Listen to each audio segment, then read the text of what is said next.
This is CBC Late Night News.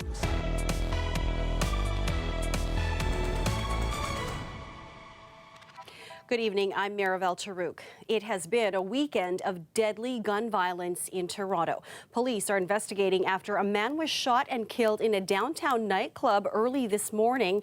Staff found him injured while they were cleaning up after last call. He has been identified as 33-year-old Jordan Armstrong of Markham. Police say he was discovered suffering from obvious trauma inside Orchid nightclub. Paramedics rushed him to a trauma center where he was pronounced dead. Police were called to the club just before 3 a.m. near Peter and Adelaide Streets. They found a gun close to where Armstrong was found. Investigators are appealing for the public to help identify subjects. There were still quite a number of people in the nightclub. Somebody took a selfie, a picture, a video that contains our victim in it, and we have to start establishing a timeline of what he was doing and who he was with in the club. So we're asking for the public's help, and we can't do this without them, to try and look through videos and pictures to try and find out who he was with, what he was doing on that night, and I believe it's possible that somebody has a picture of our suspect. Anyone with information is asked to contact police. We are learning more today about the two men who were shot and killed in early Saturday morning. Police identified the two victims as 25-year-old Christopher Teep and 32-year-old Ahmed Mohammed. Family and friends are remembering Teep and denouncing the recent violence in the city. Angelina King reports. Christopher Teep is being remembered as friendly, supportive, and kind. A man who is already missed and certainly won't be forgotten. He was just he was a cool guy. Like, you see him, he will always want to say hi to people. Teep's family confirmed to CBC Toronto he was gunned down in his wheelchair early Saturday morning. 32-year-old Ahmed Mohammed was also killed in the shooting. A third man is in hospital with serious but non-life-threatening injuries. It happened at this apartment building on Emmett Avenue near Jane Street and Weston Road. Police say at least one, if not all three men were targeted. Friends stopped by a memorial set up outside the building to relight candles and honor the victims, leaving trinkets and messages, one saying she's proud to have been their friend, another reading, "Stop the violence." Teep's friend Kiana Sutherland, who didn't want to appear on camera, says she knew him from middle school. He was a kind soul. He never turned down no one. Like, he was always there, whether it was advice, anything. He was a kind friend. Like, he didn't deserve this. He didn't deserve it at all. The scene is cleared today, but this memorial keeps on growing. Meanwhile, police are still looking for weapons and a suspect who they say is considered armed and dangerous. This is somebody we need to get off the streets and before the courts. Police say the suspect was last seen running westbound from the scene.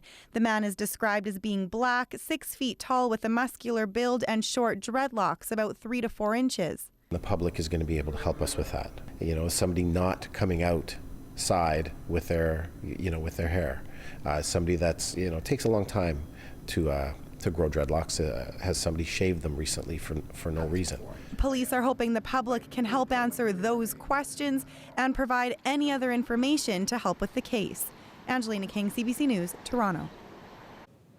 Another tragic story, this one out of Fort Erie tonight. A 6-year-old boy has died after he was found in a backyard pool yesterday. It happened at a home in the Rose Hill Estates area. Police arrived to find the boy without vital signs. He died this evening, just after 6 p.m. At this point in the investigation, police say there is no indication of criminal behavior. A man is critically injured after he was struck by a car in Brampton early this morning.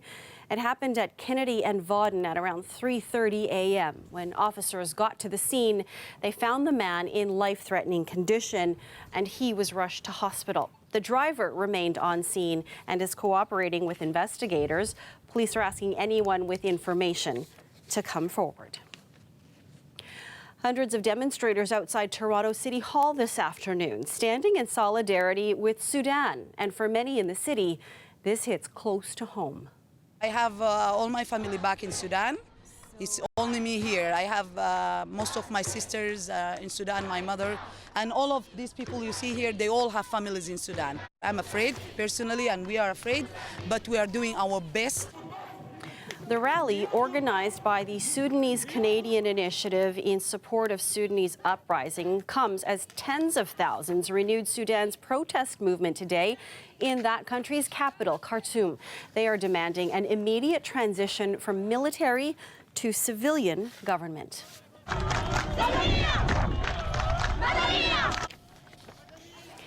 It was the largest rally since June 3rd, when security forces killed an undetermined number of protesters, and violence erupted again today. The ruling council says much of it was the work of unknown snipers. 7 people are dead, almost 200 wounded. The impasse began in April after protests against the president saw him ousted by the military. Well, NBA free agency season is underway, and the big question remains, will Kawhi Leonard stay or go? This year's Finals MVP, who led the Raptors to their first NBA championship, is being courted by both the Los Angeles Lakers and Clippers. Kelda Ewan breaks down the chances of Leonard re-signing with Toronto. Just a quick survey on the streets of Toronto. Well, I hope he would stay, because we need him. Yeah, I think he'll stay. Why? The fans. But really, nobody knows just yet. The man responsible for the now famous buzzer beater and went on to become the Finals MVP is now an official, unrestricted free agent. Dwayne Watson is a basketball analyst with NBA TV. He says while there's been a lot of talk even before free agency officially began, as there always is, what Leonard will do is still very much up in the air. The thing about Kawhi, which everyone knows in terms of his quiet demeanor, is that, you know, with other players, you kind of have an idea, or their camps are talking, or agents are talking, everything is tight-lipped. So no one really knows what Kawhi's thinking and what his moves are going to be, which is kind of like why it's the most interesting thing. And think he's going to take time to make his decision, which is going to affect a lot of other teams who are trying to figure out their next moves. Here are the 2 main threats to the Raptors. Leonard has meetings with the LA Lakers and the LA Clippers over the next few days before sitting down with Toronto last. The Lakers, as we know, have LeBron James, which Watson says may be a deterrent. He's a pretty low-key guy. He doesn't like the spotlight, and, you know, LeBron James, that's all that comes with it. Kevin Durant has gone on record saying that being with LeBron is toxic in terms of the media attention, the pressure. But that still leaves the Clippers, a less glitzy and star-studded team that would still give Leonard a chance to play in his hometown. The big thing is going to be how badly do him and his family want to live in LA? That's something the Raptors, you know, they can't really uproot and go to California. So that could be the one big factor against them. As the team that traded for Leonard last season, the Raptors can offer him more money than any other team. But Watson doesn't think money is as big a motivator as other factors. I mean, my gut, if I'm Kawhi, the 2 things that you do know what he wanted was to be able to take care of his body and compete and win. And he's gotten that in Toronto. Now, players cannot officially sign a deal until July 6th, but some will be making agreements before then. For instance, it was revealed tonight both Kevin Durant and Kyrie Irving, 2 of the big-name free agents, have agreed to sign with the Brooklyn Nets. But while it's rare for someone to back out of an agreement, it's also happened before. So we'll just have to wait until the 6th to see where all the chips fall. But in the meantime, it's not wrong to speculate. So in the end, you think he stay? I think he stay. I think there's a lot of good reasons for that, but you never know. Kelda Yoon, CBC News, Toronto.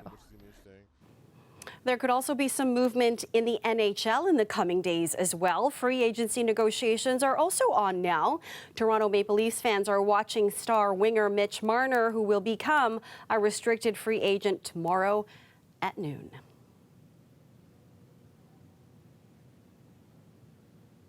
And now let's take a look at what's in store for the forecast. We'll check in with Amanda Weldon tonight. Okay, tomorrow, big day, fireworks. How is it looking for us, Amanda? Tomorrow's a big day, but first I want to say Kawhi Leonard on the 6th, the 6th, maybe a little foreshadowing. I'm with you. I wish I could forecast that too. Let's talk about the holiday though. Thanks so much, Maribel. Monday morning, waking up with a coffee, sitting on the deck, enjoying what's going on summer-wise. But if you have a tough time breathing with heat and humidity, it's coming back, and in a big way too. It's going to be feeling into those 30s, mid-30s, high 30s for some in the extreme southwest. Windsor, Leamington, we are talking about heat warnings in place. So what's going on for Monday when it comes to those fireworks? We've got this cold front draping on down. That's going to be bringing some active weather, not necessarily for the city of Toronto or even the GTA, but nonetheless, throughout those evening hours as this cold front continues to sink down, this could become a part of our weather story. The future radar really picking up on that front, bringing the cloud cover, which also inhibits some of those beautiful skies, maybe up in cottage country. If you are planning on heading up there for any of those celebrations, note that you could have some cover there. Thunderstorm forecast, though, throughout our Monday. We are seeing more of that prediction to be further to the north, and as well, talking about temperatures. Well, we are going to be talking about that a little bit more when we come back, Maribel, but I know you do like the heat, and it is certainly here to stay for a little while. Okay, great news, and we'll see you in a bit. Thanks, Amanda. No problem.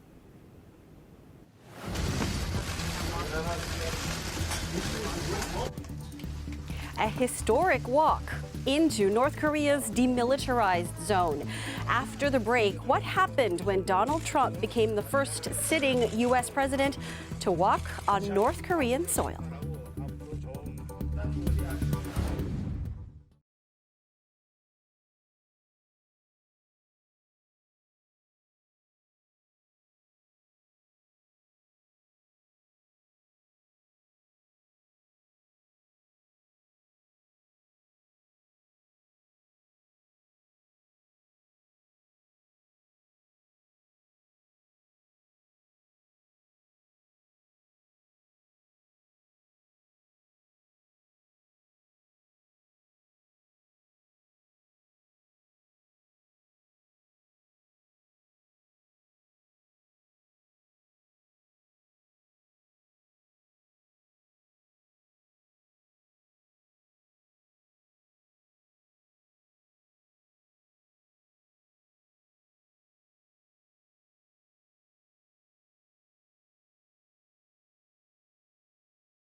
Ten people were killed today when a small plane crashed in Texas. The plane just crashed into the building here at Addison. It looked like it Learjet.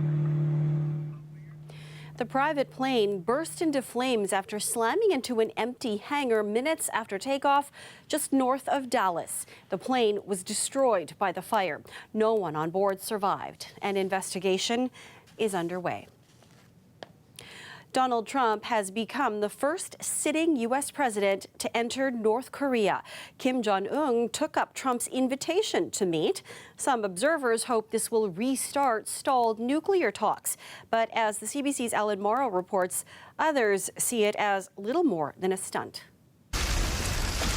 Kim Jong-un, through an interpreter, greeted President Trump with apparent surprise. I've never expected to meet you at this place. And then, seconds later, President Trump took a step into history. But will the first visit of a sitting U.S. president to North Korea be a step to anything else? We'll see what can happen. Now we'll just see if we can do something. But again, we want to get it right. We don't want to, we're not looking for speed. We're looking to get it right.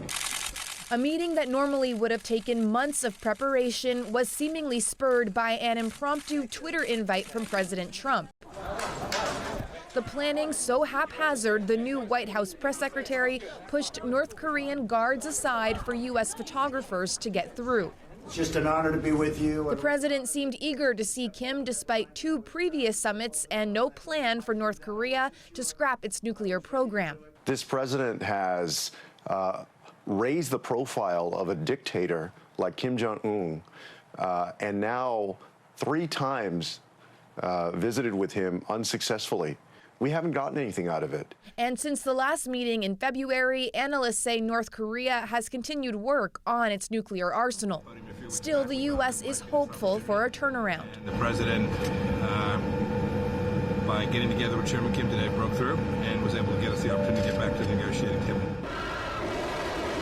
But a deal, if the U.S. demand remains complete denuclearization, may prove impossible. I do believe that they want to keep their nuclear weapons. It's all about regime survival. Quite honestly, I'm not sure what Trump's aim is. I'm not sure if he knows. For now, today was about show. Substance may come later, perhaps in another meeting. President Trump invited Kim Jong-un to the White House. Ellen Morrow, CBC News, Washington. As the federal election here at home looms, CBC News is gauging the mood of the nation. A cross-country poll looks at how Canadians feel about our leaders. It suggests almost 9 out of every 10 Canadians believe the only thing politicians care about is power, and almost half don't think any political party represents them. Salima Shivji has the details. Oral questions, questions orales. A pretty sight that quickly turns sour. And he's also a very good actor. And Mr. Speaker, he's a fake feminist. We will defend women's rights to choose. Why can't the Conservatives just say that? With bickering and attacks punctuated by heckles. Order. I would, of course, order. The hyper-partisan back and forth is often enough to turn voters off politics completely. A cynicism revealed in the poll that's not exactly new. Order! Driven, some say increasingly, by those biting sound bites. How many times have you heard someone say, if I behaved like that in my workplace, I'd be fired by 11 o'clock. And yet something happens when they walk into that chamber that they think it's okay. Or they think it works for news headlines. We train our politicians, give the response up front, and then give the explanation off the, out the back, because we know what will lead. The lead will be the 8 words, the 6 words, and that will be targeted to appeal to the group of people that we want to agree with us. For the Prime Minister, the poll suggests fewer people agree with him than in 2015. Sunny ways, my friends, sunny ways. The SNC-Lavalin affair, his trip to India, and a promise broken on electoral reform. All issues that are dragging his popularity down this time around. The problem with celebrity-style campaigns is you go very, very high, and then you drop like a rock. When people realize that the celebrity vision of you, that godlike vision, collapses. The disillusionment could benefit one party. A third of those polled are mulling parking their vote with the Greens to send a message. There's no question that this is the most favorable circumstances that the Greens have ever experienced. What that cashes out in terms of actual votes and seats, it's hard to say. More options on the left that he says could also lead to more strategic voting and perhaps a more dispiriting and negative campaign this time around. Salima Shivji, CBC News, Ottawa. Whether it's not being able to retire or not being able to find a good job in the first place, the poll results are clear. Canadians are stressed about work. But as Peter Armstrong explains, it's not all bad news out there. For all that discontent the survey finds, and there is a lot, there's a disconnect too. The economy is actually doing pretty well. Remember, all these bits of economic data are really just you and your friends, neighbors. Right now, in spite of all that anxiety, the data is painting a pretty good picture. Jobs are being added in droves, and a lot of those jobs are high-paying tech and financial services jobs. In fact, over the last decade or so, where we've seen this kind of restructuring away from high-paid manufacturing jobs, we've seen almost as many jobs created in this segment of the economy. That's not to say concerns are unfounded. In spite of record job growth, Canadian GDP has struggled to break out. The oil patch has yet to regain its footing. Businesses still aren't spending. GDP growth is finally showing some signs of life, but the fact is 2% growth is about the best we can expect for the foreseeable future. For more than a decade, consumers carried the brunt to the Canadian economy on their backs. Now, new mortgage rules and slightly higher interest rates are squeezing those consumers. So it's no surprise Canadians see an affordability crisis in housing and childcare. What's worse, there's no easy or obvious policy solution at hand. In Canada, we have this additional challenge that we don't have a singular economy. In fact, the economy is and feels different depending on which province you're in. We have the energy patch. We have urban areas that are being driven predominantly by housing activity. So, economic anxiety becomes amplified by global oil prices and international trade tensions, neither of which gets sorted out in Canada, but both feed into the notion that the economy is struggling, no matter what the data say.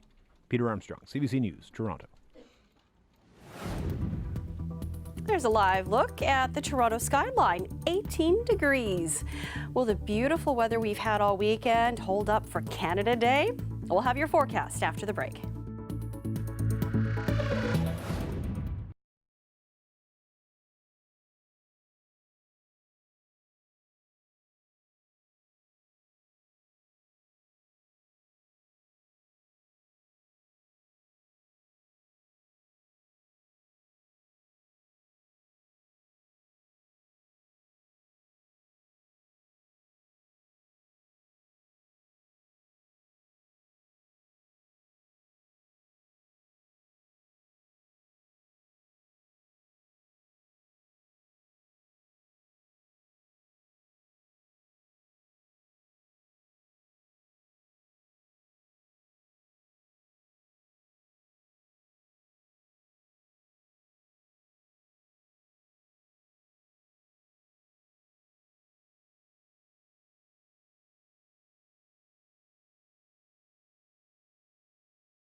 The city is embracing the beautiful weather this long weekend as outdoor events pop up all around the GTA. First stop, Toronto Rib Fest. Usually it's the Hogfather, but today I'm switching it up. I'm gonna go with Krabby's Barbecue. We're gonna see. We're gonna try something different. For us, we just wanted to come see the food and look at it. It's packed, beautiful day. We're loving it. Rib enthusiasts gathered at Etobicoke Centennial Park this afternoon to chow down at 10 different rib vendors. The event calls itself a zero waste event, sending almost all of their containers to compost or recycling facilities. The event will have its last day tomorrow. Crowds of people hit the streets in Kensington Market as pedestrian Sundays took over Kensington Avenue. Vendors lined the curbs serving food and selling art. The streets will be closed to vehicles every Sunday until the end of October. And the Ontario Vintage Market takes over Evergreen Brickworks for their seasonal residency at the Sunday Artisan Market. Shoppers can discover one-of-a-kind vintage or antique items. The market is open every other Sunday until October. So much to do, Amanda. When the weather this great, you want to hit them all. Oh yeah, when people have a tough time breathing, that's what we say, number one thing. If you don't have air conditioning, the mall is the perfect place to be. Monday afternoon, Maribel, I know you'll like this, 28 degrees. It's gonna feel like 32 though. So if you do have a tough time breathing in this scenario, my heart goes out to you. This is a wear the sunscreen kind of day. Monday evening, we've got 23 degrees, feels like 27, but note what's in our icon. You could get a passing shower with your evening conditions. Let's dive a little bit deeper and show you what the feels like is across the board. So in extreme southwestern Ontario, we were saying a bit earlier, Sarnia, Windsor, Leamington, you're in a heat warning right now. And what that means is that the daytime temperatures in those high 20s, 30s, and then nighttime as well, feeling into the 30s, even into the 20s. So with heat warnings, we don't really cool down a lot. Monday, looking closer at the GTA, we will also be feeling into those 30s. It's going to carry on into Tuesday, and it really does keep on going. So look at what those icons are going to be like as we move through the next few days in some areas like Toronto, Hamilton, Barrie, Oshawa. We do have thunderstorms in the mix. When we get an air mass like we have right now, it's this warm, soupy air mass. We get a front cutting on through, and that is what we need when it comes to forming those storms that lift.